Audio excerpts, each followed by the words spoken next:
শুভেচ্ছা আমন্ত্রণ যমুনা টেলিভিশনের বিশেষ আয়োজন নির্বাচনের বাংলাদেশে। নুসরাত বৃষ্টি আপনাদের সাথে আছি। শুরুতে শিরোনামগুলো জানাবো।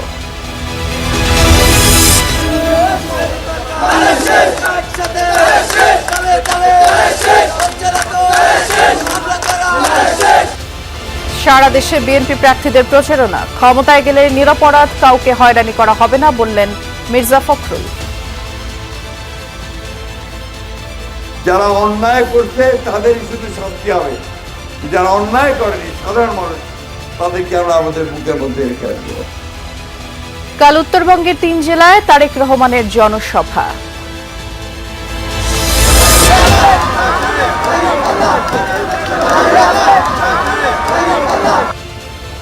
জামায়াত সহ জোট প্রার্থীদের বিরামহীন গণসংযোগ, নেতাকর্মীদের উপর হামলার অভিযোগ, ডাক্তার শফিকুর রহমানের নিরাপত্তা নিয়ে সংশয়।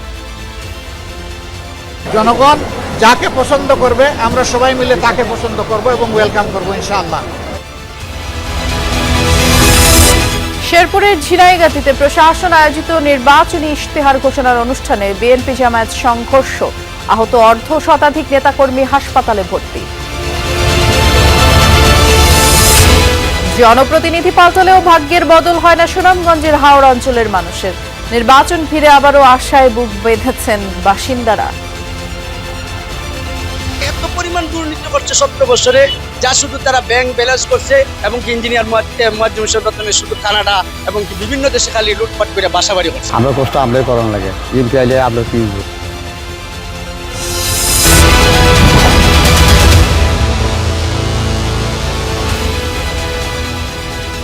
এতক্ষণ শিরোনামগুলো শুনছিলেন।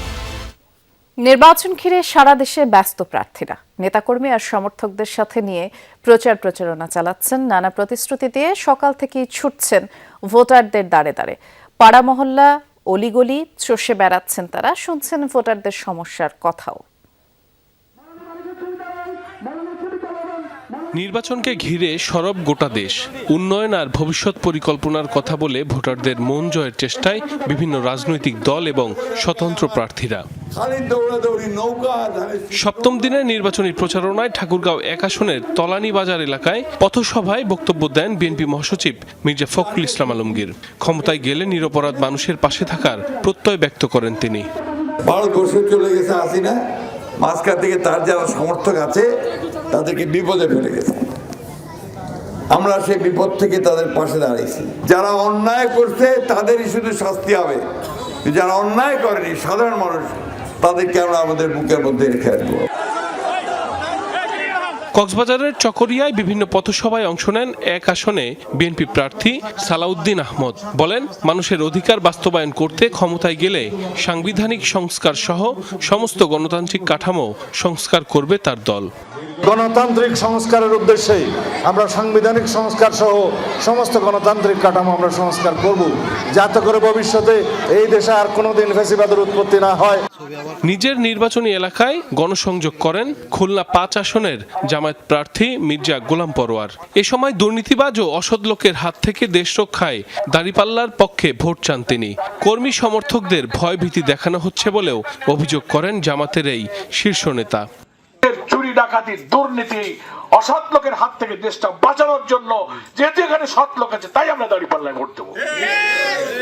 এই কথা কেউ যদি ভুল বুঝায় আপনারা জবাব দেবেন। এদিকে খুলনা 2 আসনে গণসংযোগকালে বিএনপি প্রার্থী নজরুল ইসলাম মঞ্জু বলেন, একটি দল জান্নাত জাহান্নামের টিকিট বিক্রি করছে। তারা আইডি কার্ড নিচ্ছে, তারা বিকাশ নাম্বার আছে কিনা তা নিচ্ছে এবং তারা এই যে জান্নাত জাহান্নামের তত্ত্ব নিয়ে জনগণের হাজির হয়েছে। আমরা বিশ্বাস করি যে এটি নির্বাচন এবং রাজনীতিকে ধর্মের অসৎ ব্যবহার এটি বন্ধ করতে হবে। দিনাজপুর 6 আসনে সকাল থেকেই প্রচারণায় নামেন ধানের শীষের প্রার্থী ডাক্তার AZM জাহিদ হোসেন। নির্বাচিত হলে স্থানীয়দের দাবি দাওয়া পূরণের আশ্বাস দেন তিনি।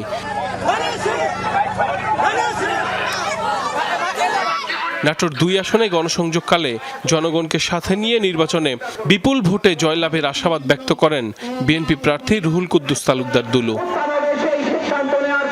এদিকে দেশজুড়ে জাতীয় নাগরিক পার্টির নির্বাচনী পদযাত্রার অংশ হিসেবে কুমিল্লার দেবিদ্বারে এক সমাবেশে অংশ নেন দলের মুখপাত্র আসিফ মাহমুদ সজীব ভুইয়া। বলেন, মানুষ 17 বছরের নিপীড়নের পর নতুন এক নিপীড়নের শিকার হয়েছে। রংপুর 4 আসনে ব্যস্ত সময় কাটাচ্ছেন 11 দলীয় জোটের প্রার্থী আক্তার হোসেন। জনসংযোগকালে তিনি অভিযোগ করে বলেন, একটি দল পরিকল্পিতভাবে তার জোটের নারী কর্মীদের হেনস্থা করছে।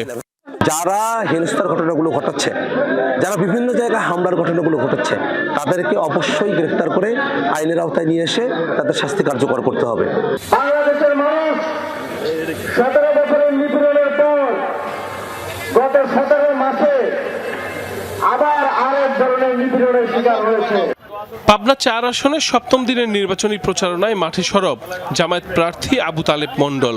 নওগাঁ 6 আসনে গণসংযোগ করছেন স্বতন্ত্র প্রার্থী আলমগীর কবির। এ সময় মানুষের জীবনমান উন্নয়নের প্রতিশ্রুতি দিয়ে ভোট প্রার্থনা করেন তারা। এদিকে অন্তর্বর্তীকালীন সরকার গত 1.5 বছরে শিক্ষা ব্যবস্থা সংস্কারে কোনো উদ্যোগ নেয়নি বলে মন্তব্য করেছেন ভোলা 3 আসনে বিএনপি প্রার্থী অবসরপ্রাপ্ত মেজর হাফিজউদ্দিন আহমেদ। নির্বাচনের পর একটি সুশিক্ষিত দেশ গঠনে তার সরকার কাজ করবে বলে গণসংযোগকালে প্রতিশ্রুতি ব্যক্ত করেন তিনি। সাইফ আহমেদ, যমুনা নিউজ। রাজশাহীতে আগামীকাল নির্বাচনী সমাবেশে যোগ দিবেন বিএনপি চেয়ারম্যান তারেক রহমান। এরই মধ্যে সম্পন্ন করা হচ্ছে সব প্রস্তুতি। দীর্ঘদিন পর প্রিয় নেতার রাজশাহী সফরে উজ্জীবিত দলীয় নেতাকর্মীরা। তারেক রহমানের এই সমাবেশ ঘিরে রাজশাহী, চাঁপাইনবাবগঞ্জ এবং নাটোর এই 3 জেলায় বিপুল সংখ্যক কর্মী সমর্থকদের অংশগ্রহণ ঘটবে বলে প্রত্যাশা নেতাদের। আর সমাবেশ থেকে এই অঞ্চলের ভোটারদের কাছে ধানের শীষের পক্ষে ভোট চাইবেন বিএনপি চেয়ারম্যান। পদ্মা শীত মৌসুমে নেই নদীর প্রমত্তার রূপ। বুক জুড়ে জেগেছে নতুন নতুন চর। সেই চরে কৃষকের নতুন ফসলের বুনন। এই পদ্মার বুকেই গড়ে উঠেছে রাজশাহী। মোহাম্মদ টুটুল প্রায় 50 বছর ধরে পদ্মায় মাছ ধরেন। এই নদীতেই তার জীবন জীবিকা। এখন আর অতীতের মতো মাছও মিলে না। পদ্মাপাড়ে রাজশাহীতে নির্বাচনী সমাবেশে বিএনপি চেয়ারম্যান তারেক রহমানের আসার খবর এই মৎস্যজীবীর জন্য গুরুত্বপূর্ণ।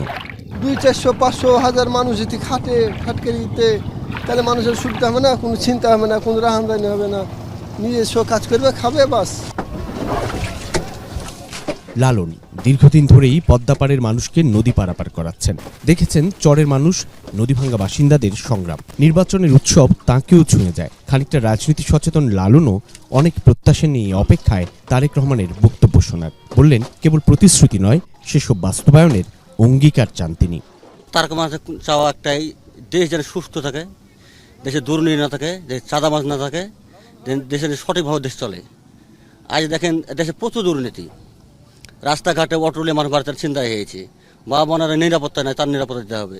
সাধারণ মানুষের জীবন জীবিকা উন্নত করার লক্ষ্য নিয়েই বিএনপির আগামীর পরিকল্পনা। তা তুলে ধরতে আর বাস্তবায়নের সুযোগ পেতে ধানের শীষের পক্ষে ভোট চেয়ে দেশ জুড়ে ছুটে বেড়াচ্ছেন বিএনপি চেয়ারম্যান তারেক রহমান। বৃহস্পতিবার সকালেই বিমানে ঢাকা থেকে রাজশাহীতে নেমে তিনি যোগ দেবেন হাজী মোহাম্মদ মহসিন সরকারি উচ্চ বিদ্যালয়ের মাঠের নির্বাচনী সমাবেশে, যা স্থানীয়ভাবে পরিচিত মাদ্রাসা মাঠ হিসেবে। মেয়েরা বিএনপিকে ভালোবাসে, খালেদা জিয়াকে ভালোবাসে, জিয়াউর রহমানকে ভালোবাসে। তরুণদের জন্য যে বার্তাটা নিয়ে আসছে, এটা আমাদের সকলেই চিন্তা করছি যে নতুন কোনো বার্তা ইনশাল্লাহ রাজশাহীতে আসবে। বাংলাদেশের মানুষ এবং রাষ্ট্রের মানুষ আমাদেরকে ফোন করে বলছে যে ভাই চেয়ারম্যান সাহেব কখন আসবে, কোন সময় আসবে, ভাই আমরা একটা নজর দেখবো। কৃষিকে একটা ভালো জায়গায় নিয়ে আমাদের কৃষকদের বাঁচাবে, যেহেতু দেশকে বলা হচ্ছে কৃষি প্রধান দেশ। কৃষক বাঁচলে দেশ বাঁচবে, দেশ বাঁচলে দেশের মানুষ বাঁচবে। বিএনপি নেতারা জানান, সমাবেশে 3 জেলার 13টি সংসদীয় আসনের দল মনোনীত প্রার্থীকে সঙ্গে নিয়ে ধানের শীষের পক্ষে ভোট চাইবেন তারেক রহমান। বাংলাদেশের মানুষ দেখেছে কাদের দ্বারা দেশের উন্নয়ন, দেশের স্বাধীনতা সার্বভৌমত্ব রক্ষা, গণতন্ত্র সুপ্রতিষ্ঠিত করা এবং সকল উন্নয়ন সুনিশ্চিত করতে পারবে। অগণিত লক্ষ্য ঐতিহাসিক মহাজনসমুদ্র মাদ্রাসা মাঠ হয়ে রাজশাহী মহানগরী ছড়িয়ে পড়বে। রাজশাহীর সমাবেশ শেষে তারেক রহমান যাবেন নিজ পিতৃভূমি ও সংসদীয় আসন বগুড়ায়। সড়কপথে যোগ দেবেন নওগাঁর নির্বাচনী সমাবেশে। 91 নির্বাচনে রাজশাহী অঞ্চলের 39টি সংসদীয় আসনের মধ্যে 35টিতেই জয় পেয়েছিল বিএনপি, 2001-এ 38টিতে। এবার আসন্ন 12 ফেব্রুয়ারি ত্রয়োদশ জাতীয় সংসদ নির্বাচনে বিএনপি 39টি আসনের সবকটিতেই জয় পেতে চায়। স্থানীয় নেতাকর্মীরা বলছেন, বিএনপি ক্ষমতায় থাকাকালীন সময়ে রাজশাহীতে লেগেছিল উন্নয়ন আর অগ্রগতির ছোঁয়া গেল 17 বছর, যা ছিল অবহেলিত। বিএনপি চেয়ারম্যান তারেক রহমানের এই রাজশাহীতে আগমন নেতাকর্মীদের আরও বেশি উজ্জীবিত করেছে, প্রত্যয়ী করে তুলেছে, আর স্থানীয় জনগণের মধ্যে বেড়েছে অনেক প্রত্যাশাও। সাইফুদ্দিন রবিন, যমুনা নিউজ, রাজশাহী। রাজশাহীতে আগামীকাল জনসভায় যোগ দেবেন বিএনপি চেয়ারম্যান তারেক রহমান এবং এই জনসভার প্রস্তুতির খবর জানানোর জন্য সহকর্মী তারেক মাহমুদ অপেক্ষা করছেন। তারেক, একটু জানাবেন, যেহেতু আগামীকাল এই জনসভা অনুষ্ঠিত হবে এবং নেতাকর্মীরা বেশ উজ্জীবিত, সার্বিক প্রস্তুতি কেমন দেখছেন?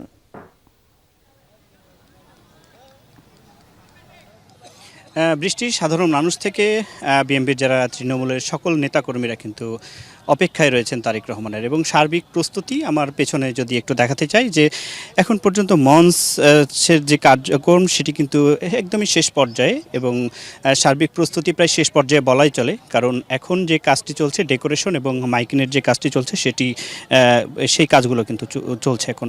এবং 2 দশকের বেশি সময় কিন্তু পর রাজশাহীতে আসছেন বিএনপি চেয়ারম্যান তারেক রহমান, এবং আগামীকাল দুপুরে কিন্তু রাজশাহীর যে ঐতিহাসিক এই মাদ্রাসা মাঠ, যেটি হাজী মোহাম্মদ মহসিন সরকারি উচ্চ বিদ্যালয়ে যে মাঠটি রয়েছে সেখানে কিন্তু তিনি বক্তব্য রাখবেন। এবং এই দিন কিন্তু দুপুরে 3টি জেলা সমন্বয়ে আয়োজিত যে নির্বাচনী জনসভায় প্রধান অতিথির বক্তব্য হিসেবে তিনি বক্তব্য প্রদান করবেন। এবং এই সফরকে ঘিরে আমি যতটুকু দেখছি যে নেতাকর্মীদের মধ্যে যে নতুনভাবে উৎসাহ উদ্দীপনা সেটি দেখা দিয়েছে, এবং যারা বিএনপি নেতাকর্মী রয়েছেন তারা কিন্তু দুপুরেই আমাদের সাথে সংবাদ সম্মেলন করে কিন্তু এই তাদের যে প্রস্তুতি সেই প্রস্তুতির বিষয় কিন্তু জানিয়েছেন, এবং তারা বলছেন যে রাজশাহীর ইতিহাসে কিন্তু সর্বকালের সর্ববৃহৎ জনসমাগম কিন্তু ঘটবে এই মাঠে। বিএনপি নেতৃবৃন্দ তারা সেটাই কিন্তু প্রত্যাশা করছেন। এবং এই রাজশাহী, নাটোর, চাঁপাইনবাবগঞ্জ এই 3 জেলা সমন্বয়ে যে আয়োজিত এই বিশাল জনসভায় আমি এই জনসভায় মঞ্চ থেকে 3 জেলার যে বিএনপির মোট 13 জন সংসদীয় প্রার্থীকে আনুষ্ঠানিকভাবে পরিচয় করিয়ে দেবেন কিন্তু তারেক রহমান। এবং রাজশাহী জুড়েই নেতাকর্মীরা আসতে শুরু করেছে এবং প্রস্তুতি প্রায় বলা যায় যে একদমই শেষ পর্যায়ে, এবং নেতাকর্মীরা আসতে শুরু করেছে। সকলে কিন্তু ব্যাপক উৎসাহ উদ্দীপনার মধ্যে রয়েছে। এবং আগামীকালকে তারেক রহমানের যে নির্বাচনী জনসভা সেটি রাজশাহী থেকে নওগাঁ যাবে, নওগাঁ থেকে তারপরে তার যে পিতৃভূমি, তার যে বগুড়া, সেই বগুড়াতে গিয়ে কিন্তু শেষ হবে। বিস্তারিত জানাচ্ছিলেন আপনি, অনেক ধন্যবাদ তারেক। রাজধানীর মিরপুরে মণিপুর স্কুল মাঠে নিজ আসনে মহিলা সমাবেশে বক্তব্য দিচ্ছেন জামায়াতে আমির ডাক্তার শফিকুর রহমান। আমরা সরাসরি তার বক্তব্যে যাচ্ছি। যুদ্ধের ময়দানে গিয়ে বড় ভাই তিনি রাসূল করিম সাল্লাল্লাহু আলাইহি ওয়াসাল্লামের একজন মর্যাদাবান সাহাবীকে কানে কানে গিয়ে বললেন, চাচা যান, আবু জেহেলকে এই যুদ্ধে কি সে এসেছে? উনি হাসতে হাসতে খিলখিলিয়ে বললেন, তুমি আবু জেহেল দিয়ে কি করবে? ও তো মক্কার সবচেয়ে বড় পাহলওয়ান, যোদ্ধা, দুর্দর্শ সেনাপতি। চাচা একটু দেখাই দেয়। কেন? মায়ের মুখে শুনেছি সে নাকি আল্লাহ রাসূলকে সবচেয়ে বেশি জ্বালাতন করেছে, ওরা একটু দেখতে চায়। তিনি বললেন, যার মাথার পাগড়িটা সবচেয়ে বড়, যার দাড়ি সবচেয়ে লম্বা, যে মানুষটা এখানে সবচেয়ে উঁচু, যার মুখে দুটির দাঁত, তার নাম আবু জেহেল। ওনার বর্ণনা শেষ হওয়া মাত্রই ছু করে তার ধনু থেকে তীর বের হয়ে গিয়ে এফুড় চিৎকার দিয়ে আবু জেহেল মাটিতে পড়ে বলতেছে, ওরে কৃষকের সন্তান, তোর হাতে আমার জীবন যাবে, একটা অভিজাত আমাকে মারতে পারলো না। কৃষকের সন্তান মানে মদিনাবাসী, ওরা হেও করত। আমরা তো সেই রকম মা পেয়েছি, সেই রকম মা গত 15.5 বছর আমরা দেখেছি। আমরা এই মেয়াদের জন্য আল্লাহর দরবারে শুকরিয়া আদায় করি আর দোয়া করি আল্লাহ এই ধরনের মা আরো বেশি বেশি করে এই জাতিকে দান করুন। সেই রকমই এক মায়ের সাথে আমার কথা হয়েছে, শরীফ ওসমান হাদির মা, সালাম বিনিময় হয়েছে। তিনি যখন অসুস্থ ছিলেন হসপিটালে, তখন অত্যন্ত প্রত্যানশীল মহিলা, দিনদার মহিলা, আলহামদুলিল্লাহ তার সন্তানকে তিনি তাদের জন্য উপহার দিয়েছেন। হাদি দুনিয়া থেকে চলে গিয়েছে, কিন্তু কোটি কোটি হাদি সে তৈরি করে রেখে গেছে। হাদিরা বেঁচে থাকলে বাংলাদেশ পথ হারাবে না ইনশাআল্লাহ। ইনসাফের বাংলাদেশ কায়েম হবে। পুরুষদের মতো নারীরাও কর্মক্ষেত্রে সমান অবদান রাখবেন, সম্মান এবং নিরাপত্তার সাথে আমরা তার যে কোনো মূল্য নিশ্চিত করবো ইনশাআল্লাহ। বিভিন্ন জায়গায় প্রচারণার সময় জামায়াত নেতৃত্বাধীন জোটের নেতাকর্মীদের উপরে হামলা চালানোর অভিযোগ করেছেন দলটির আমির ডাক্তার শফিকুর রহমান। দুপুরে উত্তর কাফরুল হাই স্কুল থেকে গণসংযোগ শুরু করেন তিনি। এ সময় নিরাপত্তা নিয়েও শঙ্কা প্রকাশ করেন। তবে এ বিষয়ে সংশ্লিষ্টদের সাথে কথা বলে সমাধানের পথ খোঁজা হবে বলেও জানান আমির। দাবি করেন জামায়াতের জনসভাগুলোতে ব্যাপক জনসমাগম হচ্ছে, জনগণও বেশ সাড়া দিচ্ছে। কেউ কেউ শৃঙ্খলায় বিঘ্ন ঘটানোর চেষ্টা করছে, এমন অভিযোগ জামায়াত আমিরের। এই এলাকা নিয়ে স্বপ্ন দেখি, যেমন সারা দেশ নিয়ে স্বপ্ন দেখি, তবে যেহেতু এখানে আমি নির্বাচন করব এটাকে নিয়ে আলাদাভাবে স্বপ্ন দেখি এবং এখানকার প্রত্যেকটা সমস্যাকে নিজের মনোজগতে তুলে আনার আমি চেষ্টা করতেছি। আল্লাহ যদি সুযোগ দেন তার একান্ত মেহেরবানিতে এবং জনগণের রায়ে ভোটে, তাহলে আমরা ইনশাআল্লাহ এই এলাকাকে একটা আদর্শ এলাকা হিসেবে গড়ে তোলার চেষ্টা করব। ঢাকা 10 আসনে জামায়াত ইসলামী মনোনীত প্রার্থী অ্যাডভোকেট মোহাম্মদ জসিমউদ্দিন সরকার সকালে ধানমন্ডি এলাকায় নির্বাচনী গণসংযোগ করেন। তিনি উক্ত রাস্তাঘাট এবং ড্রেনেজ ব্যবস্থার উন্নয়ন, জলাবদ্ধতা ও পয়ঃনিষ্কাশন সমস্যার সমাধানের অঙ্গীকার করেন। এছাড়া ছিনতাই, চুরি, মাদক, সন্ত্রাসমুক্ত যুব সমাজ গঠনের পাশাপাশি সবার জন্য নিরাপত্তারও প্রতিশ্রুতি দেন। তিনি তরুণদের জন্য প্রশিক্ষণ ও কর্মসংস্থানের সুযোগ সৃষ্টিরও ঘোষণা দেন। আমরা প্রার্থীদের প্রচারণার খবর জানাবো। যাচ্ছি দক্ষিণবঙ্গে, বরগুনায় যাচ্ছি। সহকর্মী ফেরদৌস খান ইমন অপেক্ষা করছেন আমাদের জন্য। ইমন, এই এলাকায় নির্বাচনী প্রচারণা কতটা জমজমাট, এর পাশাপাশি প্রার্থী এবং ভোটার উভয় পক্ষই কি বলছে জানতে চাই। বৃষ্টি যদি বলি যে নির্বাচনী প্রচারণা জমজমাট ভাবে চলছে। আমরা সকাল থেকে দেখলাম যে প্রার্থীরা মূলত বিভিন্ন জায়গায় তারা কিন্তু গণসংযোগ করেছে, বিভিন্ন হাট বাজারে, এবং জনগণের যে চাওয়া পাওয়া প্রার্থীদের কাছে যিনি নির্বাচিত হবে না কেন তাদের রাস্তাঘাটের উন্নয়ন, পর্যটনের উন্নয়ন।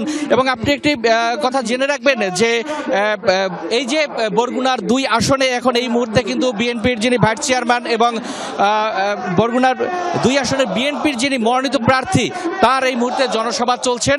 এবং এই জনসভায় কিন্তু লোকারণ্য, নারীদের উপস্থিতি কিন্তু আমরা বেশ দেখতে পেয়েছি।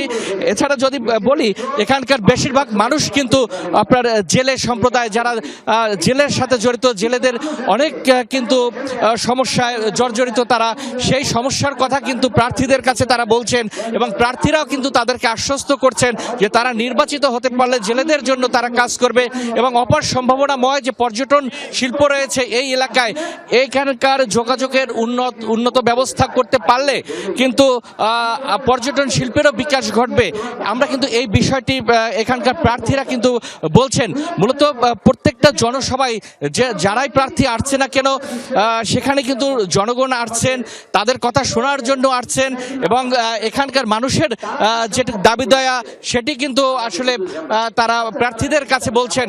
মূলত প্রার্থীরা বিভিন্নভাবেই কিন্তু প্রতিশ্রুতি দিচ্ছে ভোটারদের মন জয় করার জন্য। এই ছিল পাথরঘাটা থেকে বৃষ্টি। শুনছিলাম আমরা। ধন্যবাদ ইমন। শেরপুর 3 আসনের নির্বাচনী ইশতেহার ঘোষণার অনুষ্ঠানে চেয়ারে বসাকে কেন্দ্র করে জামায়াত বিএনপি প্রার্থী সমর্থকদের মধ্যে সংঘর্ষের ঘটনা ঘটেছে। এতে উভয় পক্ষের অর্ধশতাধিক আহত হয়েছেন। দুপুরে ঝিনাইগাতি স্টেডিয়াম মাঠে এই ঘটনা ঘটে। পুলিশ জানায় উপজেলা নির্বাহী কর্মকর্তার পক্ষ থেকে নির্বাচনী ইশতেহার ঘোষণার অনুষ্ঠানের আয়োজন করা হয়। দুপুর 2টায় শুরু হওয়ার কথা থাকলেও আগেই সেখানে উপস্থিত হয়ে চেয়ার দখল করে নেয় জামায়াত প্রার্থীর সমর্থকরা। পরে বিএনপি প্রার্থী এবং তার কর্মীরা সেখানে গেলে বসার চেয়ার না পেয়ে প্রথমে বাকবিতণ্ডা হয়। এক পর্যায়ে সংঘর্ষে জড়ায় উভয় পক্ষ। এ সময় অর্ধশতাধিক আহত হয় আর ভাঙচুর করা হয় বেশ কয়েকটি মোটরসাইকেল।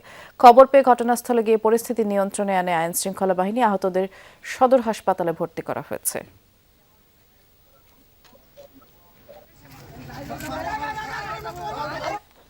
বিষয়ে বিস্তারিত জানবো। শেরপুরে যাচ্ছি। সহকর্মী আদিল মাহমুদ উজ্জ্বল অপেক্ষা করছেন। উজ্জ্বল, চেয়ারে বসাকে কেন্দ্র করে এরকম একটি ঘটনা ঘটলো, তার উপরে অর্ধশতাধিক মানুষ আহত, তাদের কি অবস্থা সে সম্পর্কে জানাবেন। এই সংঘর্ষের বিষয়ে প্রশাসন কিছু বলল কিনা?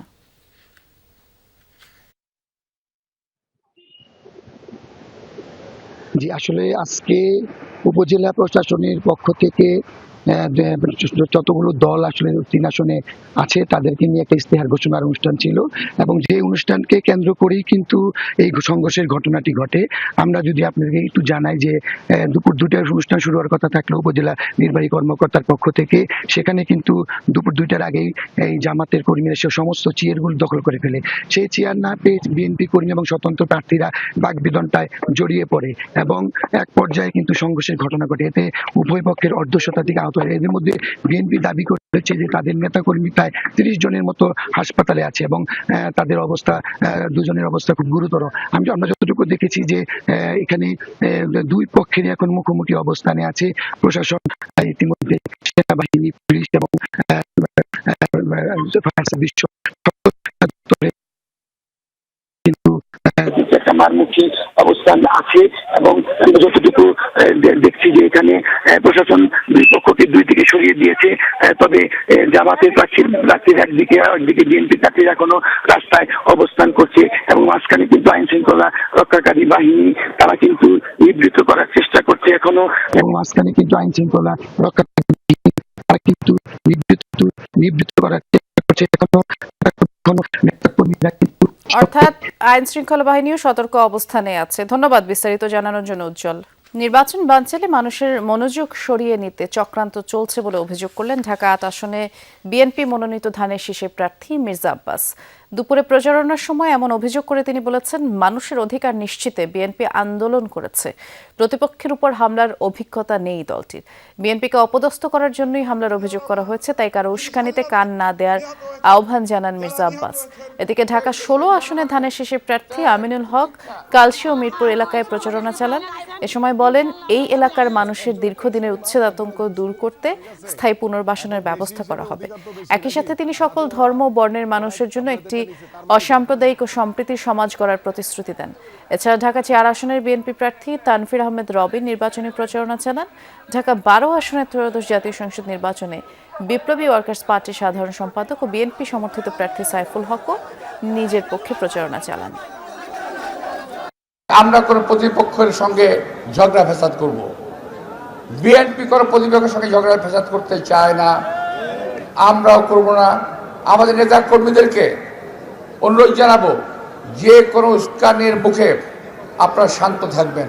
আমার এই এলাকায় বেশ কিছু সমস্যা রয়েছে, যেখানে আমি আজকে এখানে দাঁড়িয়ে আছি।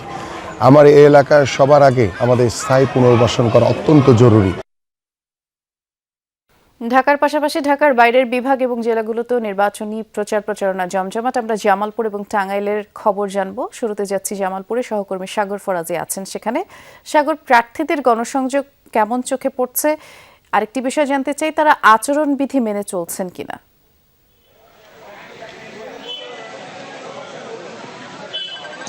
দেখুন, আজকে 7ম দিন চলছে এই নির্বাচনী প্রচারণার। বেশ কিন্তু জমে উঠেছে নির্বাচনী প্রচারণার যে উৎসব, সেটি কিন্তু আসলে আমরা এখন চোখে দেখছি। প্রথম দিকে কিছুটা কম দেখলেও এখন কিন্তু আমরা খুব ভালোভাবেই দেখছি যে এই প্রার্থীরা যার আসন থেকে তারা কিন্তু ভোটারদের কাছে গিয়ে কিন্তু এই ভোট প্রার্থনা করছেন। পাশাপাশি যে বিষয়টি বললেন যে আচরণবিধির একটি বিষয় রয়েছে, সেই বিষয়টি কিন্তু এবার নির্বাচন কমিশন থেকে স্পষ্ট করে বলার পর কিন্তু প্রার্থীরা সেটি কিন্তু খুব ভালোভাবে মেনে চলছেন এবং কি তাদের নেতাকর্মী বা তাদের যে সংশ্লিষ্ট যারা রয়েছেন তাদেরকে কিন্তু বলা হয়েছে। তো আমি যদি বলে রাখি, জামালপুরে আমি এখন রয়েছি জামালপুর জেলা স্কুল মাঠের ঠিক পাশেই। এখানে কিন্তু আমাদের সাথে রয়েছেন জামালপুরের যে 5 আসনের সংসদ সদস্য প্রার্থী বিএনপি মনোনীত অ্যাডভোকেট ওয়ারিস আলী মামুন। তিনি কিন্তু তার যে শিডিউল অনুযায়ী আমি যদি একটু বলি যে সকাল থেকে সন্ধ্যা পর্যন্ত, অর্থাৎ গভীর রাত পর্যন্ত কিন্তু আমরা দেখেছি যে প্রচারণা বা মানুষের সাথে সৌজন্য সাক্ষাৎ, ভোট চাওয়া সবই কিছু তারা করছেন। পাশাপাশি যদি একটু বলে রাখি যে জামালপুরের 5টি আসনে কিন্তু এখন পর্যন্ত 38 জন প্রার্থী কিন্তু মনোনীত হয়েছেন। তারা কিন্তু এই 5টি আসনে কিন্তু নির্বাচনী প্রচারণা করছেন। তো সব মিলে যদি বলতে চাই, প্রচারণার যে উৎসবমুখর যে পরিবেশ, সেটি কিন্তু আমরা জামালপুরের সবকটি আসনেই দেখতে পাচ্ছি। পাশাপাশি সবচেয়ে বেশি জামালপুর সদর আসনটি রয়েছে, সেই আসনে কিন্তু আসলে সবচেয়ে বেশি উৎসবমুখর পরিবেশ, কারণ এখানকার এই দিকটিতেই, এই আসনটিতেই সবাই কিন্তু উন্মুখ হয়ে তাকিয়ে থাকেন। আর ভোটার যে বিষয়টা বলছেন যে তাদের কাছে যে প্রতিশ্রুতিগুলো নিয়ে যে প্রার্থীরা যাচ্ছেন, সেই প্রার্থীরা যাতে প্রতিশ্রুতি বাস্তবায়ন করে, পাশাপাশি যাতে নির্বাচন পরবর্তী সময়ে যাতে ভোটারদের বা যারা সাধারণ মানুষ রয়েছেন তাদের কাছে যে গিয়ে যেন তাদের যে দাবি দেওয়াগুলো সেগুলো কিন্তু বাস্তবায়ন করে, সেগুলো কিন্তু তারা বলছেন। আর প্রার্থীদের পক্ষ থেকে বলা হচ্ছে যে বিষয়গুলো যে তারা প্রতিশ্রুতি দিচ্ছে সেগুলো বাস্তবায়ন করবে। বিশেষ করে জুলাই অভ্যুত্থানের পরে এই প্রেক্ষাপটে নির্বাচনটি কিন্তু তারা খুব ভালোভাবেই দেখছেন। বিস্তারিত তথ্য আপনি আমাদেরকে জানাচ্ছিলেন, ধন্যবাদ জানাচ্ছি সাগর আপনাকে। আমরা দেখছিলাম জামালপুরের যে নির্বাচনী প্রচারণার খবর। আমরা এই পর্যায়ে আরেকটি জেলায় যেতে চাচ্ছি, টাঙ্গাইলে যাব। আমাদের সহকর্মী আছেন শামীম আল মামুন, অপেক্ষা করছেন আমাদের জন্য। একটু দেখে আসতে চাই টাঙ্গাইলে নির্বাচনী প্রচারণা কতখানি জমজমাট। শামীম, গণসংযোগে প্রার্থীরা কোন কোন বিষয়গুলোর উপর বেশি গুরুত্ব দিচ্ছে? কারণ অনেকগুলো দল এবার অংশগ্রহণ করছে নির্বাচনে, তারা বলছে যে দীর্ঘ 17 বছর পরে তারা এরকম একটি নির্বাচনে অংশগ্রহণ করছে, বেশ কিছু বিষয়কে তারা গুরুত্ব দিচ্ছে। সেক্ষেত্রে টাঙ্গাইলে কি কি নতুনত্ব চোখে পড়ছে প্রচারণার ক্ষেত্রে?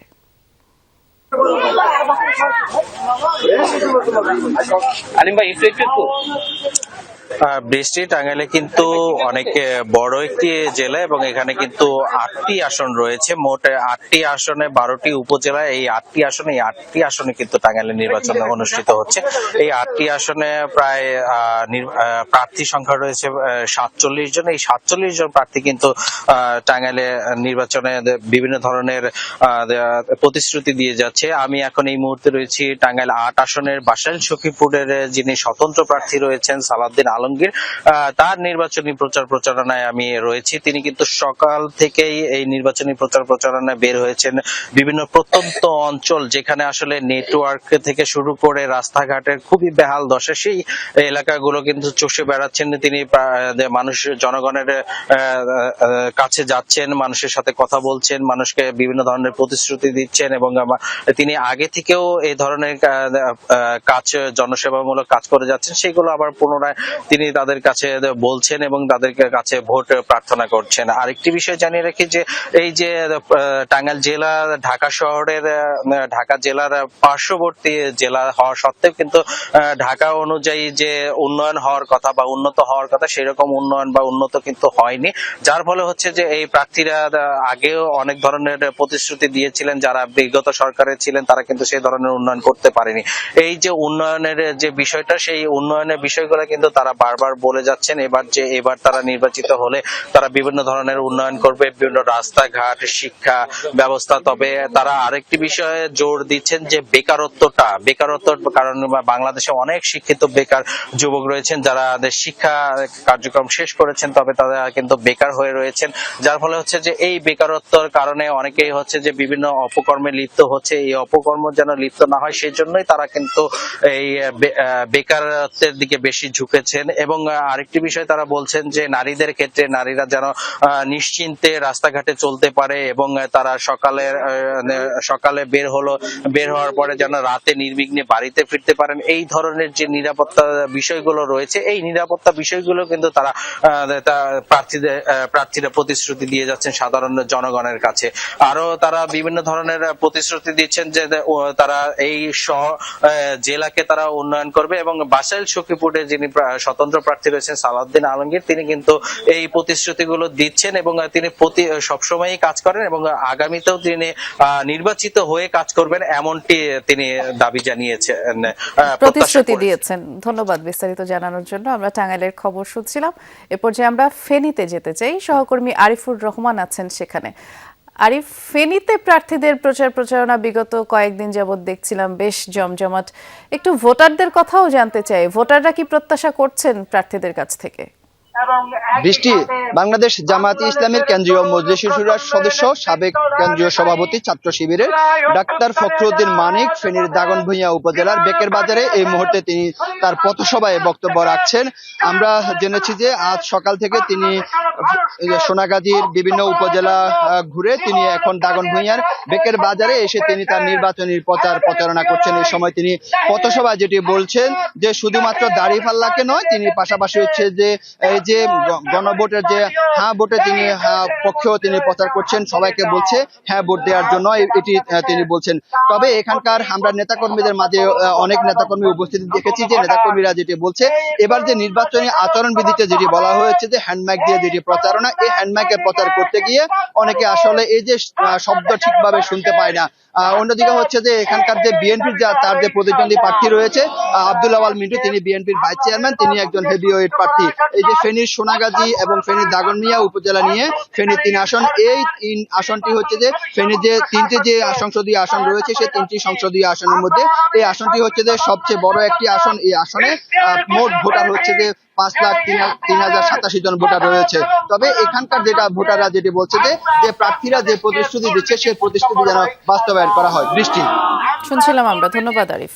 জাতীয় সংসদ নির্বাচন ও গণভোট ঘিরে সার্বিক আইন শৃঙ্খলা পরিস্থিতি মূল্যায়ন এবং in aid to the civil পাওয়ারের আওতায় মোতায়েনরত সেনা সদস্যদের কার্যক্রম পরিদর্শনে পটুয়াখালী ও খুলনায় মতবিনিময় সভা করেছেন সেনাবাহিনী প্রধান জেনারেল ওয়াকারুজ্জামান। সকালে শিল্পকলা একাডেমি মিলনায়তনে পটুয়াখালীতে মোতায়েনরত সেনা সদস্যদের পরিদর্শন করেন তিনি। এ সময় সেনা সদস্যদের কার্যক্রম পর্যবেক্ষণ করে প্রয়োজনীয় দিক নির্দেশনা প্রদান ও অসামরিক প্রশাসনের সাথে আলোচনা করেন সেনাপ্রধান ওয়াকারুজ্জামান। পরে জেলা প্রশাসকের সম্মেলন কক্ষে আয়োজিত এক সভায় ঊর্ধ্বতন পর্যায়ের সামরিক বিভাগীয় ও জেলা প্রশাসন এবং বিভিন্ন আইন শৃঙ্খলা বাহিনীর কর্মকর্তাদের সাথে তিনি সভা করেন। পরে খুলনায়ও in aid to the civil পাওয়ারের আওতায় মোতায়েনরত সেনা সদস্যদের কার্যক্রম পরিদর্শন করেন তিনি।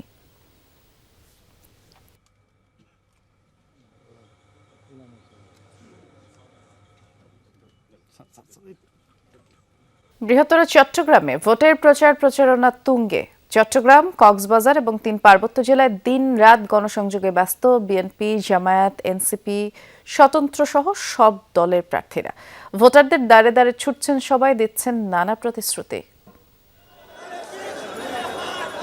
সকালে নগরের সল্টগোলা ক্রসিং, বন্দর, হালি শহরে গণসংযোগ, পথসভা ও লিফলেট বিতরণ করেন চট্টগ্রামে 11 আসনে বিএনপির প্রার্থী আমির খসরু মাহমুদ চৌধুরী। একটি গোষ্ঠী শুরু থেকেই নির্বাচন বানচালের ষড়যন্ত্রে লিপ্ত বলে মন্তব্য করে তিনি বলেন, দেশের মানুষ তাদের থেকে মুখ ফিরিয়ে নিয়েছে। বাংলাদেশের মানুষের মনোজগতে যে পরিবর্তন হয়েছে, তারা সেই রাজনীতি গ্রহণ করবে না। বাংলাদেশের মানুষ স্থিতিশীলতা চায়, শান্তি চায়, সহনশীল রাজনীতি চায়, পরস্পরের প্রতি সম্মানবোধের রাজনীতি চাই, যেটা বিএনপি ধারণ করে আমরা সেই পথেই চলছি। মহানগরীর 4টি আসনে বিএনপির প্রার্থীদের পাশাপাশি চট্টগ্রাম উত্তর ও দক্ষিণ জেলার 12টি আসনেও বিএনপির প্রার্থীরা গণসংযোগে ব্যস্ত। ভোটারদের কাছে নির্বাচনী অঙ্গীকার তুলে ধরে ধানের শীষে ভোট চান তারা। চট্টগ্রামে বিভিন্ন আসনে জামাতে ইসলামীর প্রার্থী এবং এনসিপির প্রার্থীরাও দিনরাত চালাচ্ছেন প্রচারণা, দিচ্ছেন নানা প্রতিশ্রুতি। 3 পার্বত্য জেলাও সরগরম। রাঙ্গামাটিতে বিএনপি, বিপ্লবী ওয়ার্কার্স পার্টি, ইসলামী আন্দোলন বাংলাদেশ এবং স্বতন্ত্র প্রার্থীরা পুরো এলাকা চষে বেড়াচ্ছেন। পরস্পরের বিরুদ্ধে প্রভাব বিস্তার চেষ্টার অভিযোগ করেন কয়েকজন। বান্দরবানেও ওয়ার্ডে ওয়ার্ডে গণসংযোগ, পথসভা ও লিফলেট বিতরণ করে ভোট চাচ্ছেন বিএনপি, 10 দলীয় জোটসহ অন্যান্য দলের প্রার্থীরা। খাগড়াছড়িতে গ্রামে গ্রামে ছুটছেন প্রার্থীরা। বিএনপি, জামাত, ইসলামী আন্দোলন ও স্বতন্ত্র প্রার্থীরা নিজের অঙ্গীকার তুলে ধরে দলীয় প্রতীকে ভোট প্রার্থনা করছেন। শহীদুল সুমন, যমুনা নিউজ। আবারও নির্বাচনী প্রচারণার খবর জানাবো। এবার উত্তরের জেলা সিরাজগঞ্জে যেতে চাই। সহকর্মী গোলাম মোস্তফা রুবেল অপেক্ষা করছেন আমাদের জন্য। সিরাজগঞ্জের যেই 6টি আসন আছে, প্রার্থীরা যারা আছেন তারা গণসংযোগে কি কি প্রতিশ্রুতি দিচ্ছেন, রুবেল একটু বিস্তারিত করে জানাবেন আমাদের।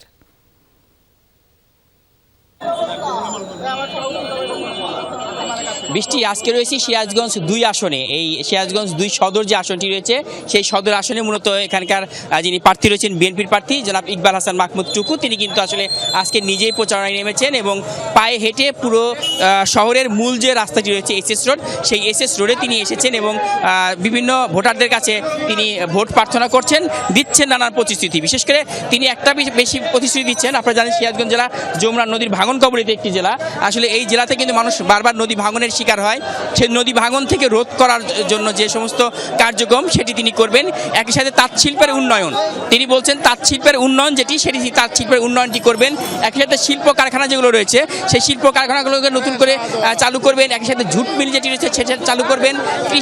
কৃষিতে তার যে উন্নয়ন সেই কৃষির উন্নয়নটি তিনি ঘটানোর চেষ্টা করবেন। এবং একই সাথে তিনি আরও প্রতিশ্রুতি দিচ্ছেন সিরাজগঞ্জে বেকারত্বকে দূর করার জন্য যা যা করণীয় সেটা ইকবাল হাসান মাহমুদ টুকু তিনি যদি এখানকার এমপি নির্বাচিত হন তাহলে কিংবা যদি বিএনপি সরকার গঠন করে তাহলে তিনি তার এই প্রতিশ্রুতিগুলো বাস্তবায়নে যা যা করা দরকার সেটি করবেন। আমরা দেখতেই পাচ্ছেন যে আমরা দেখানোর চেষ্টা করছি শহরের অর্থাৎ সিরাজগঞ্জ শহরের যে মূল যে রাস্তাটি, এই মূল যে সড়কটি সেখানেই তিনি মূলত আজকে গণসংযোগ করছেন। উৎসবমুখর পরিবেশের মধ্যে দিয়ে সিরাজগঞ্জের 6টি আসনেই কিন্তু আসলে আজকে এই গণসংযোগগুলো চলছে। মানুষের প্রচণ্ড উৎসাহ উদ্দীপনা আমরা লক্ষ্য করছি। একই সাথে কিন্তু এখানকার ভোটাররা তারা কিন্তু সেই প্রতিশ্রুতিগুলো বুঝে নিচ্ছেন এবং তারা বলছেন নির্বাচনের পর এই প্রতিশ্রুতিগুলো সঠিকভাবে বাস্তবায়িত হয় কিনা সেটি তারা বুঝে নেবেন বলে ভোটাররা বলছেন। সবকিছু মিলে সিরাজগঞ্জের 6টি আসনে কিন্তু অনেকটাই উৎসবমুখর পরিবেশ দেখছি বৃষ্টি, এবং একই সাথে কিন্তু প্রতিটি দলই যারা এখানকার আজকে নির্বাচনে অংশগ্রহণ করছে সকলে কিন্তু একইভাবে কিন্তু সব জায়গায় গণসংযোগ করছে। সেটি আমরা দেখছিলাম। ধন্যবাদ বিস্তারিত জানানোর জন্য রুবেল। ছিলাম উত্তরে, এবার একটু দক্ষিণের দিকে আবারও যাব। সাতক্ষীরায় আমাদের সহকর্মী আকরামুল ইসলাম অপেক্ষা করছেন আমাদের জন্য। আকরাম, শুনছিলেন আসলে সব জায়গায় কম বেশি যেটি দেখলাম প্রার্থীদের প্রচারণা একেবারেই সরব এবং বেশিরভাগ জায়গায় আচরণবিধি মানা হচ্ছে। এখানকার প্রার্থীরা তাদের প্রচারণায় আচরণবিধি মানছেন কিনা সে বিষয়ে জানাবেন। গণসংযোগ আসলে কেমন চোখে পড়ছে, নতুনত্ব কিছু পড়ছে কিনা চোখে, সে সম্পর্কেও জানতে চাই। বৃষ্টি, প্রচারণা একেবারেই তুঙ্গে বলা যায়, এবং যে ব্যতিক্রম যেটি বলছিলেন সেটি আমরা দেখলাম সাতক্ষীরা সদরের 2 আসনের ঘোড়া ইউনিয়নের সানকা এলাকায়। এখানে জামায়াতের যিনি প্রার্থী রয়েছেন মহাদেস আব্দুল খালেক, তিনি কিন্তু এখানে একটি উঠান বৈঠক করেছেন এবং সেখানে কয়েকশো নারীরা উপস্থিত ছিলেন এবং পর্দার আড়ালে থেকেই নারীরা ছিলেন পর্দার ওপারে, প্রার্থী ছিলেন এপারে। এখান থেকে কিন্তু তিনি তার প্রতিশ্রুতি দিলেন, তিনি দুর্নীতিমুক্ত সমাজ গড়ার প্রতিশ্রুতি দিলেন এবং যে বেকার যুবকদের যে চাকরির ব্যবস্থা করবেন সেটি বললেন, এবং সাতক্ষীরাবাসীর যে বিভিন্ন ধরনের দুর্ভোগ রয়েছে, জলাবদ্ধতার সমস্যা এবং এই সমস্যার সমাধানে কিন্তু তিনি প্রতিশ্রুতি দিচ্ছেন। এবং তিনি সেই উঠান বৈঠকটি শেষে এখন কিন্তু গণসংযোগে নেমেছেন। এই গ্রামের যারা নারী পুরুষ রয়েছেন বিভিন্ন শ্রেণী পেশা তাদের সঙ্গে গণসংযোগ করছেন, এবং সেখানে যারা সাধারণ মানুষ এবং দলের বিভিন্ন পর্যায়ের যারা নেতা কর্মী রয়েছেন তারাও কিন্তু তাদের সঙ্গে সরব উপস্থিতি লক্ষ্য করছেন, এবং যে নির্বাচনী আচরণবিধির কথা বলছেন সেটি কিন্তু মেনেই যে এই প্রচারণা কার্যক্রম চলছে সেটি আমরা এখন পর্যন্ত দেখছি। বৃষ্টি, আমরা দেখছিলাম আপনার মাধ্যমে। ধন্যবাদ আকরাম। হাওড়ের জেলা সুনামগঞ্জের সবচেয়ে বেশি হাওড়ের 4টি উপজেলা নিয়ে গঠিত সুনামগঞ্জ 1 আসন, যে আসনে এখনো এক উপজেলার সাথে অন্য উপজেলা কিংবা ইউনিয়নের সরাসরি কোনো সড়ক যোগাযোগ নেই। প্রতিটি জাতীয় নির্বাচনে প্রতিনিধি পরিবর্তন হলেও হাওড়বাসীর ভাগ্য বদলায় না। প্রাকৃতিক সম্পদ এবং পর্যটন সমৃদ্ধ আসনটিতে উন্নয়নের চেয়ে লুটপাতেই নজর ছিল সাবেক এমপিদের। তাই আসন্ন নির্বাচনে নতুন জনপ্রতিনিধির কাছে প্রত্যাশা বেশি ভোটারদের। সরকার আসে সরকার যায়, কিন্তু বদলায় না হাওরের মানুষের জীবনমান। কাকডাকা ভোরে খেতে আসা, সারাদিন হাড়ভাঙা পরিশ্রমের পর ঘরে ফেরা, বর্ষায় পানির সাথে মিতালি, এটি হাওরের মানুষের জলজীবিকার সংগ্রাম। হাওরের কাঁদা পানিতেই পড়ে থাকে তাদের ভাগ্য। আশ্বাস আর প্রতিশ্রুতির ফুলজুরিতে গত 17 বছরে উজাড় হয়েছে প্রাকৃতিক সম্পদ। ভাগ বসিয়েছেন জেলার কৃষক জেলের উন্নয়নের বরাদ্দে। হাওরের হাঙর কিংবা ক্যাসিনো সম্রাট খেতাব পেয়েছেন আওয়ামী লীগের সাবেক এমপি রতন রঞ্জিতরা। এত পরিমাণ দুর্নীতি করছে 17 বছরে, যা শুধু তারা ব্যাংক ব্যালেন্স করছে, এবং কি ইঞ্জিনিয়ার মুয়াজ্জেম হোসেন রতনের শুধু কানাডা এবং কি বিভিন্ন দেশে খালি লুটপাট করে বাসাবাড়ি করছে। আল চাষ করি, আমরাই করে খাই, আমরা কষ্ট আমরাই করার লাগে। এমপি আইলে আমরা কি আমরা ভালো ব্যক্তি চাই, সৎ ব্যক্তি, যাতে আমরা ডাক দিলে পাওয়া যায়। কি তা করছে, খালি তারা আনছে আর খাইছে।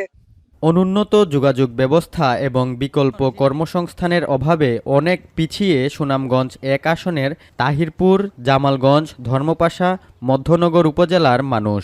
নতুন প্রজন্ম হিসেবে যারা আমাদের শিক্ষা ব্যবস্থা বিভিন্ন বিষয় নিয়ে কাজ করবে তাদেরকে আমরা ভোট দিব। দূর দূরান্তে যাইতে না হয়, তার পাশাপাশি যাতে আমাদের সুনামগঞ্জ এক আসনের ভিতরে কোনো একটা কর্মসংস্থান তৈরি হয়। ত্রয়োদশ জাতীয় সংসদ নির্বাচনে হাওরে বইছে ভোটের হাওয়া। আবারও আশ্বাস প্রতিশ্রুতি নিয়ে ভোটারের কাছে প্রার্থীরা। হাওরের মানুষের ভাগ্য পরিবর্তনের জন্য কি করবেন এবারের সংসদ নির্বাচনের প্রার্থীরা? একটা কারখানা করা যেতে পারে, আমাদের যুবকদেরকে কাজে লাগানোর জন্য আমাদের এই পর্যটন শিল্পকে আরো একটু ব্যাপক করা যেতে পারে, যাতে আমাদের যুবকরা আমাদের এই অঞ্চলের বেকারত্ব দূর করা যায়। এসব বিষয় নিয়ে অনেক বিভিন্ন পরিকল্পনা আছে। হাওরের মধ্যে যাওয়ার এবং আসার জন্য যে রাস্তাগুলোকে ইন্টারনাল যে কানেক্টিং রোড উপজেলা সদরের সাথে, এই সবগুলোকেই সাবমার্জেবল রোডের আওতায় নিয়ে এসে একটা ভালো যোগাযোগ ব্যবস্থা প্রতিষ্ঠা করা, বড় ধরনের কর্মসংস্থান সৃষ্টির জন্য আমরা চেষ্টা করব ইনশাআল্লাহ। প্রাকৃতিক সম্পদ ও পর্যটন সমৃদ্ধ এই আসনে এবার ভোট দেবেন প্রায় 2.5 লাখ পুরুষ, 2,40,000 নারী ও 6 জন হিজড়া জনগোষ্ঠীর মানুষ। সোহানুর রহমান সোহান, যমুনা নিউজ, সুনামগঞ্জ। এখন থেকে স্পাইসি ক্রিস্পি পটাটা প্রাণ পটাটা, একটি স্বনির্ভর বিস্কুট। আর এই ছিল নির্বাচনে বাংলাদেশের আজকের আয়োজনে। সাথে থাকার জন্য ধন্যবাদ সবাইকে।